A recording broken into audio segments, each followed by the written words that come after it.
байна уу, сайн байна уу та? Би таны сонгуулийн хөтлөгч байсан Эрдэнэ сайхан байна. Сонгуулийн хөтлөгч Эрдэнэ сайхан байна. Би яг мэдээлэл хийгээд олон нийтэд мэдээлэл хийгээд байж байна. Та одоо миний хөдөлмөрийн үнсийг хизээ өгөх вэ?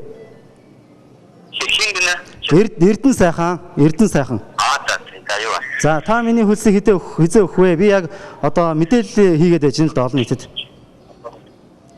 Эрдэнэ сайхан гэж чи нөгөө юу хөтлөгчийн залуу юу? Тийм. Би танаас одоо ээжийн маань хагалгаа өнгөрөөд байна.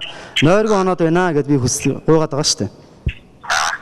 Би хэлсэн шүү дээ. Одоо манай ерөнхий менежер ирээд нам дээр энэ уулзалт хийгээд санхүүгийн тайлангуудаа өглөөг авлагуудаа бүгдийг тохиолж нийлж байгаа тооцоонууд хийгнэ гэх. Тэгэхээр би яг наадах чинь хүлээх боломжгүй байна. Ээж маань хагалгаанд орох гээд байна. Та одоо дамбат аржлуу өглөө босоод өглөө та байдлаар мөнгө төгрөгийн асуудал дээр чинь гэрээгээр тэгээд санхүүгийн тэр өгсөн авсан мөнгөний бүх баримтуудыг тулгаж байгаа тэр өглөөд нь гарч ирэх болохоос одоо би энэ ч ажилласан 300-400 хүн болгонд орж ирсэн болгоноор нь одоо би энэ гэсэн ярьсан гэдэг явахгүй шүү дээ. Тэгэхээр би тодорхойгүй юм яриаггүй.